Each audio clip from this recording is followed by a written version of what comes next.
Apa ayah? Siapa yang akan menikah? Nanti ayah jelaskan semuanya. Baik ayah.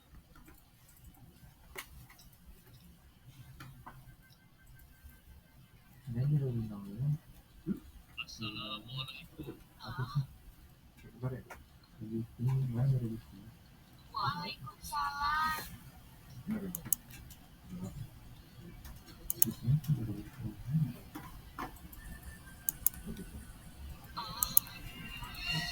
Ada apa Kang sampai aneh Romo ini datang kemari? Apakah kami melakukan suatu kesalahan? Jangan tangkap kami. Maksud kedatangan kami bukan untuk menangkap, tetapi kami ingin tahu sebenarnya kalimat yang disampaikan oleh Muhammad SAW. Amirul Mukminin hendak melamar anak itu untuk diperistirahkannya, yang itu asyik. Melamar anakku untuk Asyik? Bagaimana mungkin? Putra seorang khalifah tidak pantas rasanya memiliki wanita yang bersih. Khalifah adalah orang yang tidak membeda-bedakan manusia. Karena menurut beliau, ketentuanlah yang jadi benar. Sebagaimana Allah berfirman, sesungguhnya yang paling mulia di sisi Allah adalah yang paling bertakwa di antara kalian. Aku telah menyaksikan dan sangat terkesan dengan kejujuran anakmu. Bagaimana kau bisa tahu, wahai anakku ini? Aku telah mendengar pembicaraan kalian dengan suku kamu di malam.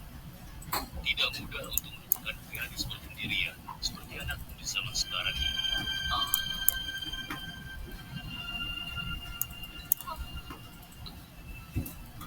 bagaimana? Demikian keimanan yang menancap kuat di dadanya telah menjadi jaminan bagi kemuliaannya di hadapan Allah dan di hadapan manusia. Khalifah Umar yang dapat melihat bilau emas dari akhlak seorang gadis pemeran susu tanpa ragu menikah dengan gadis dengan Asyik bin Umar putra Hiram. Kalau sama nanya Tuhan ditanya sama nanya udah kemarin mungkin ada yang mau mau coba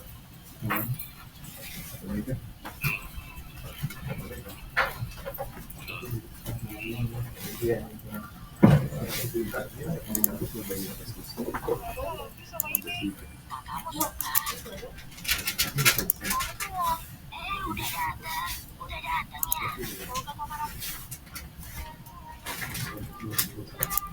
Kasihan dan sombong, gila kerja, bahkan bertemu pacar pun tepat waktu. Para hantu sedikit kecewa padanya. Mereka melihat sebuah bas berwarna hijau datang dari langit. Itu adalah bas dari surga yang datang untuk menjemput mereka bereinkarnasi. Naik mobil, orang mati. Hantu-hantu itu mengenali pengemudi itu. Dia adalah pelaku utama yang membunuh mereka 30 tahun lalu. 4 orang itu menaiki bas yang sama. Tapi terjadi kecelakaan karena sang sopir tidak fokus. Bas jatuh dari bencana. 5 orang di dalam bas itu tewas seketika. Sopir langsung tewas, tapi mereka diserang oleh kekuatan aneh dan tertarik pada seorang bayi. Ternyata, di dalam mobil yang tadi ditabrakan dengan bas itu, ada seorang ibu hamil. Ibu hamil itu ketakutan dan melahirkan prematur.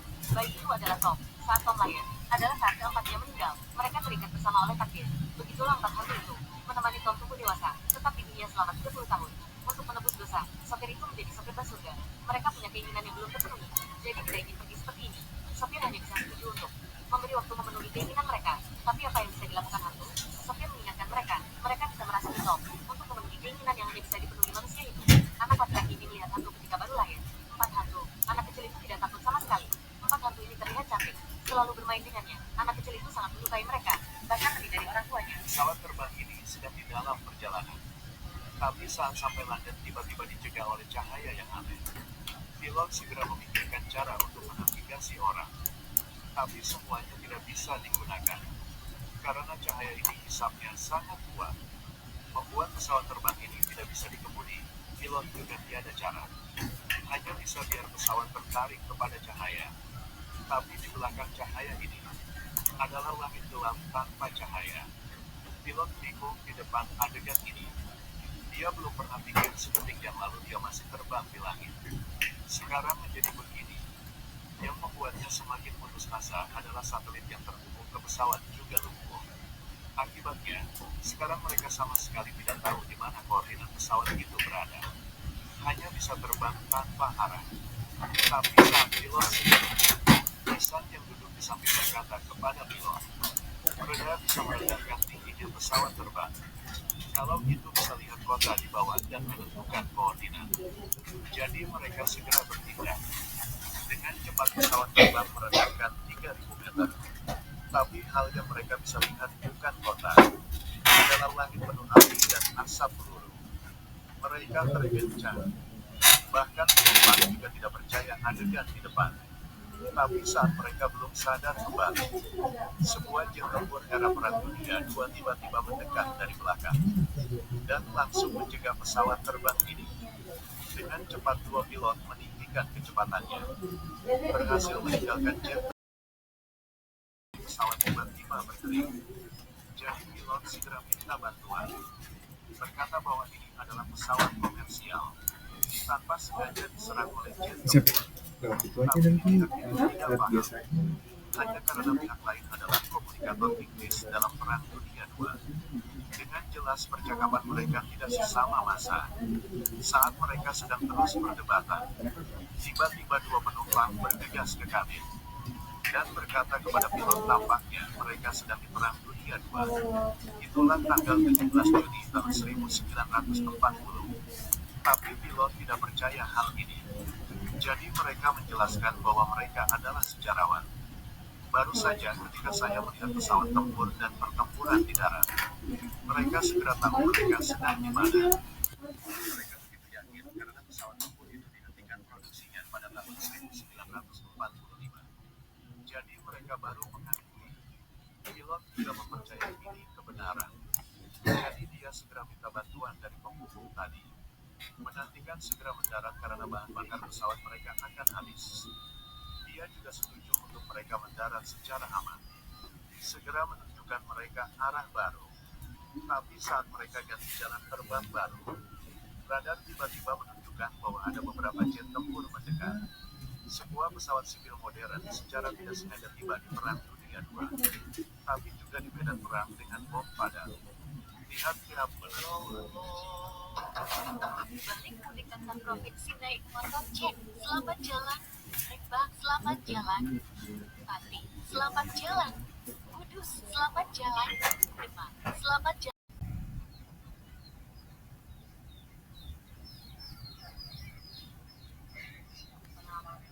Ini penting sekali ya karena nanti usia 31 tahun ya dengan pasangannya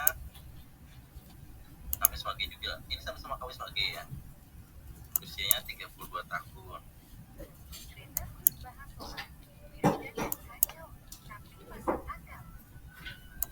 Orang Arab itu Arab biru ada. Kalau sing iridan itu iridan itu seragam baru. Seragam kabeh. Ya Allah, jika engkau menghisap saya, maka saya akan menghisap engkau.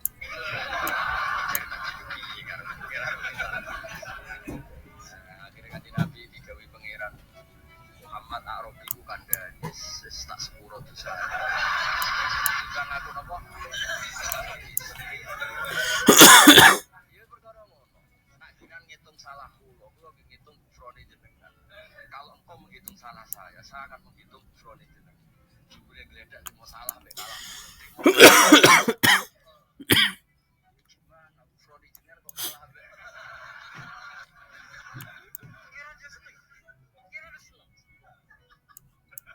Jenengan ngitung salah kula ngitung kufrone jenengan. Kok gledek trimo kalah.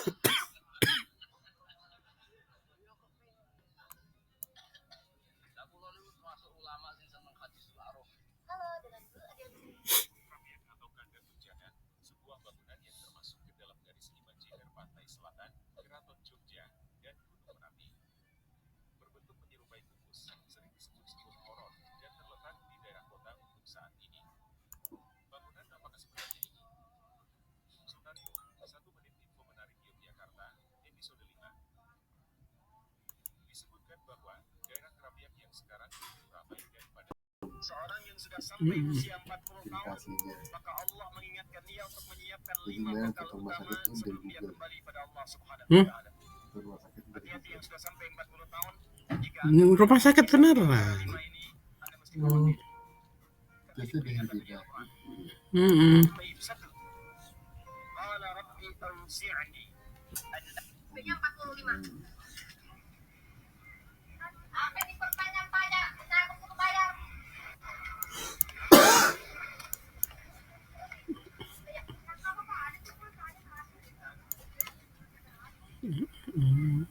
Apa nih pertanyaan pajak? Kita aku bayar. Apa nih pertanyaan pajak? Kita aku bayar.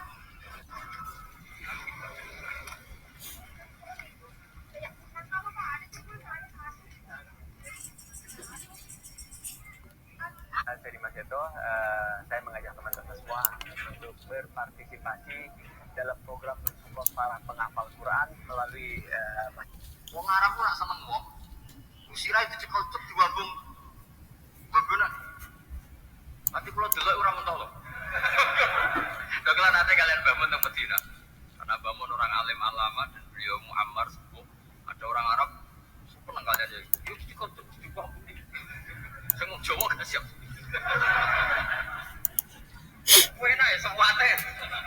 Coba kalau cek terus. Iya. Suruh gue pak orang Arab. Bisa hati-hati kok. Cara orang Jawa kan ribet. Cara orang Arab itu gembur. Orang Arab pun nak seneng wong.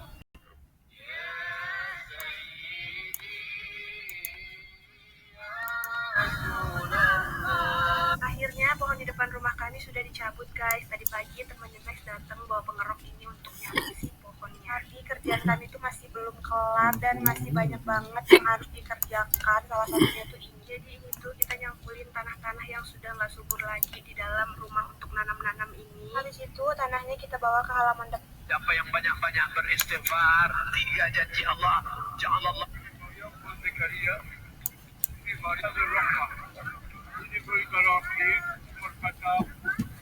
Masjid Aqsa bukanlah hanya satu masjid.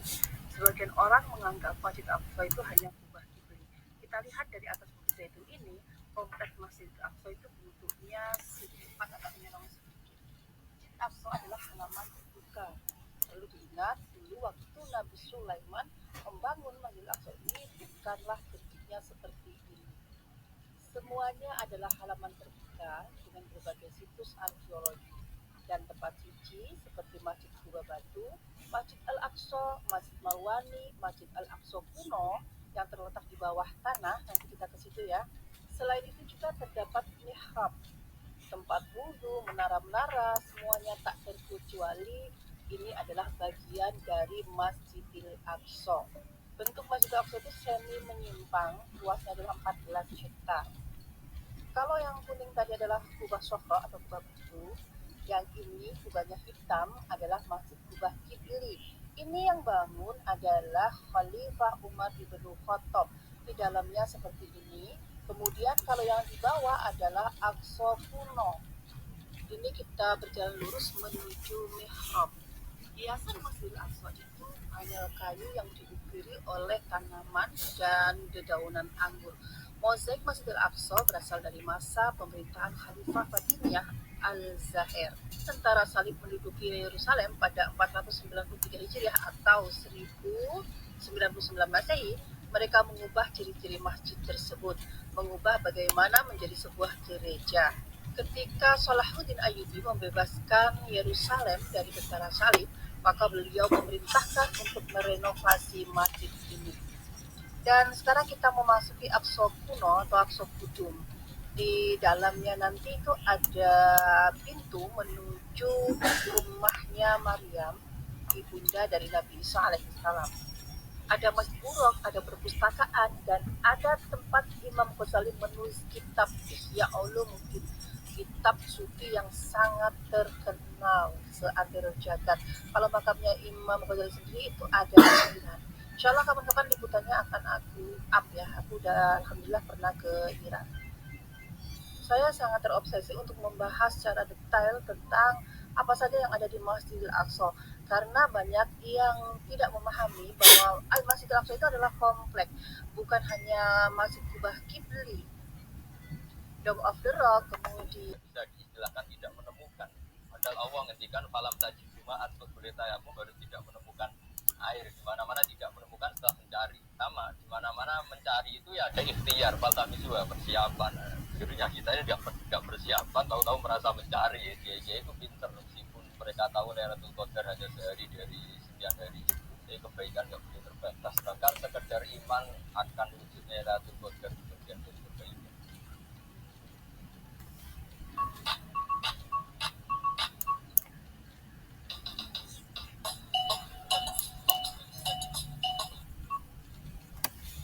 Ya Bunda Kia, maaf ya Bunda, sebentar ya Bunda Kia. Jika mana orang yang melakukan 6 hal ini, dia sudah gak perlu nyari-nyari cara masuk surga dan tidak perlu nyari-nyari cara menghindar dari neraka. Artinya dia sudah memenuhi kualifikasi untuk masuk surga. Hadis kita itu tekeutayin nabi mafatihul jannati. Mbak.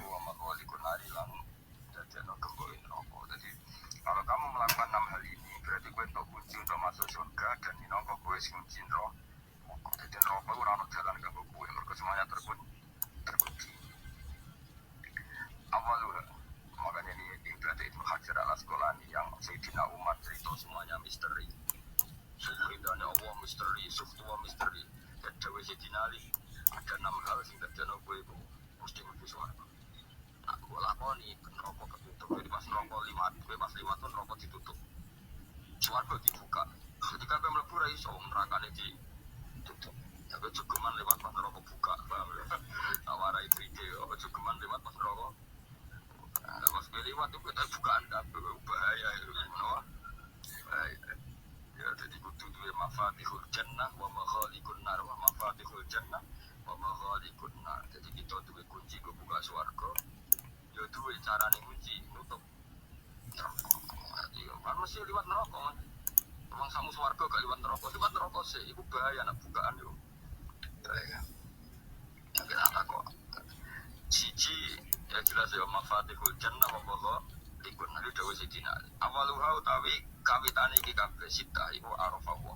Berarti sapa wong Allah Ta'ala. Saat bocil ini merakit sesuatu dari sampah, tiba-tiba dia membuat sebuah kapal yang kemudian diletakkan ke dalam air. Ketika kapal berjalan di atas permukaan air danau, ini kaget dan memanggil semua murid-muridnya untuk memperhatikan kapal tersebut. Mereka semua bersorak saat melihat benda itu berjalan.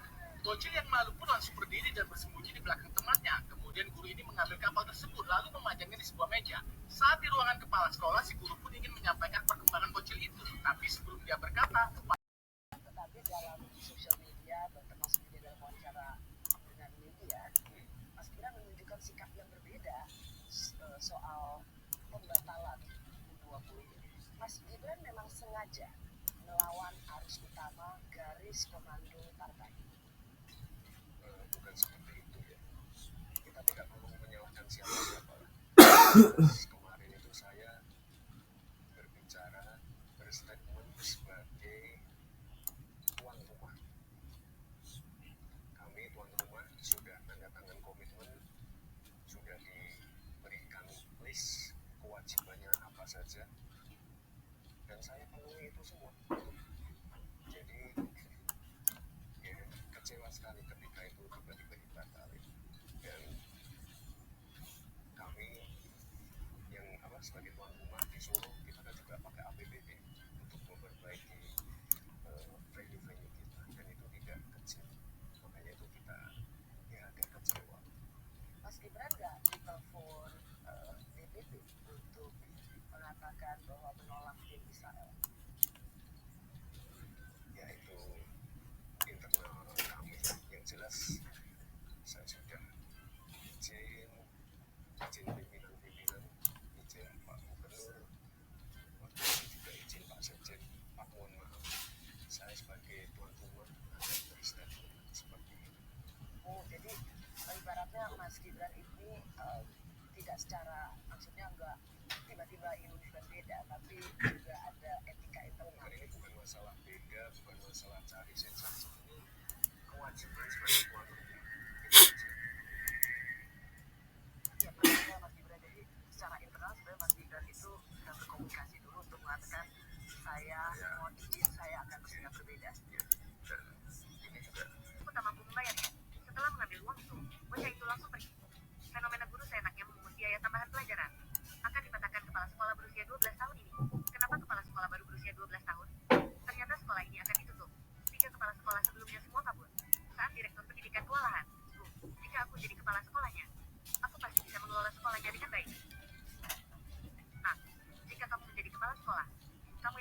kepala sekolah dengan baik? Tentu saja.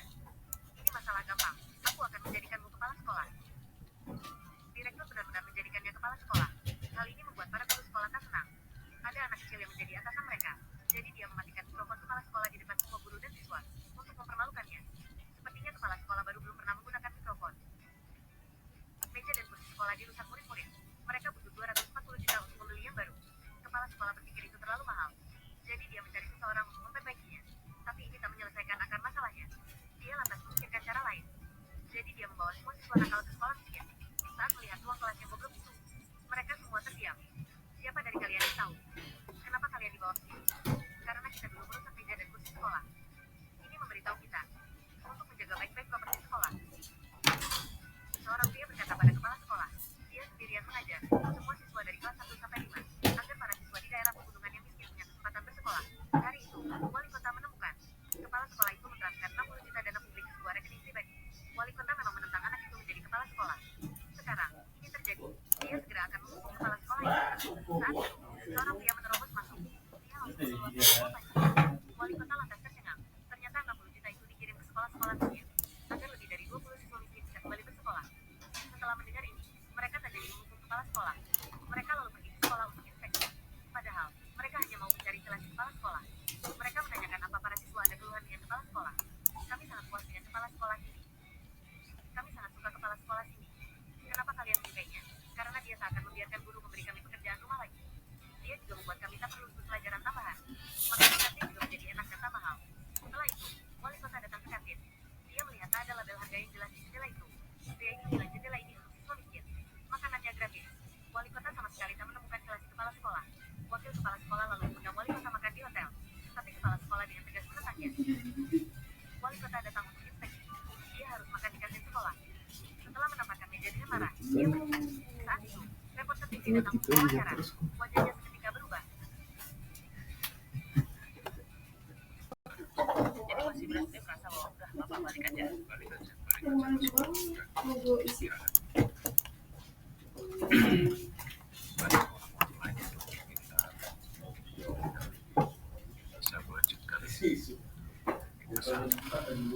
Pernah tahu kan ada suara-suara soal penundaan? Kamu gimana sih? Itu customer WA udah dari 5 hari lalu. Nah, kalau produksi kita ini sudah pasti salah dan akan salah. Kanjeng Nabi kayak dia urung salah. Terus orang percaya di pengiran setiap salah. Harus benar. Artinya kesalahan itu mesti lan Allah maklumi. Kue syaratnya setiap saat sering dengar orang berbeda. Lalu akhirnya kita awal mesti ampun siksa setiap saat kita lali. Apa? Beda ini. Makanya presensi kita Atap bukan Bekas-bekas lamaran ya. bekas lamaran. Lamaran. Di PT apa kemarin? Hermina. Oh, PT Hermina.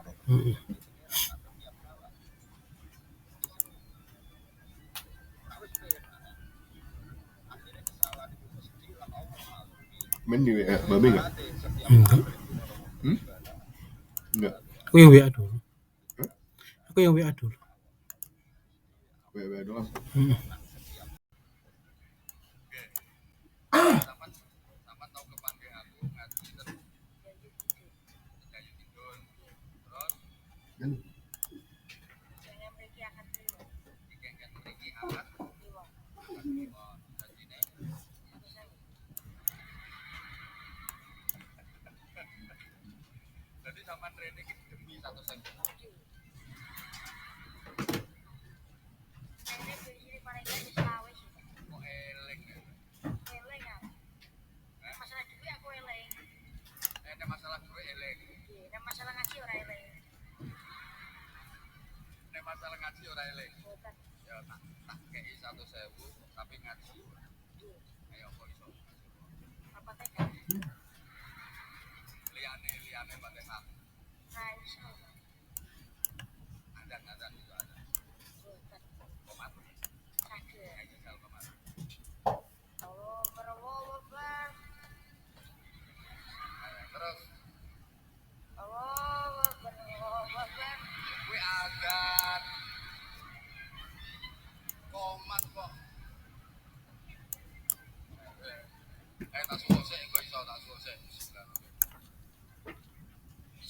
kapal itu tidak akan pernah tenggelam hanya karena air yang berada di sekeliling dia.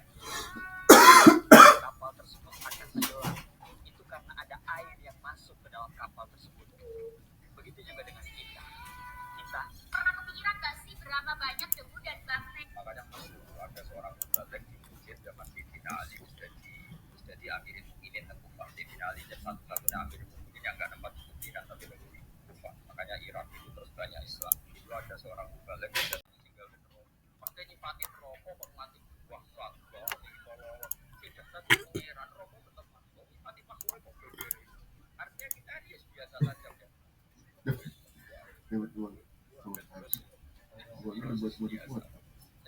Apa?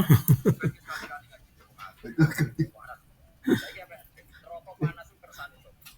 Terus rokok hebat ngono sing disensor. Makanya masuk ada seorang mubalek di zaman Sayyidina Ali jadi Amirul Mukminin dan Kufah. 5 miliar Zimbabwe kalau dirupiahkan berapa Pak? Ini padahal gua udah bikinnya. Kan mana waktu gua bikin jadi gua bikinnya ada kerjaan 5 miliar Zimbabwe. 5 miliar dolar Zimbabwe sebagai upaya penyelesaian masalah hyperinflasi. Ini melakukan kegiatan redenominasi. Secara sederhana, redenominasi adalah penyederhanaan mata uang menjadi lebih kecil tanpa mengurangi nilainya. Salah satu tujuannya adalah untuk memperkuat nilai mata uang tersebut. Pada saat ini, Indonesia juga sempat berencana untuk melakukan redenominasi. Sebelum lanjut seperti biasa, gue mau nawarin jam tangan yang lagi viral. Dengan malam 23 saya juga pernah menghitung sekali dari malam 23 kita insya Allah tidak berapa 23 insya Allah baru sekali daerah marah-marah biasa orang kelas itu orang itu udah berwali-wali ini untuk cipratan itu leung terawih arang-arang jaga. Iya kalau kita mintanya jaga mau minta kalau jaga lama coba adekan kapasitas anda itu RT kita jadi presiden itu lama apa dua tidak jauh jatah kamu untuk adab kok jadi lalatul qadar itu lama apa mestinya jatuh orang untuk adab itu bagus paham ya banyak ulama jajah istisqo kamu banyak itu lama ayo istisqo kita kan sudah lama gak hujan kata ulama tadi jatah kita ini kena hujan batu dari langit gak hujan batu hujan batu gak usah bilang ulama itu macam-macam rai-rai ini cuma untuk lalatul qadar bapak aja ayo ini kan malam 23 saya juga pernah menghitung sekali lagi malam 23 kita insya Allah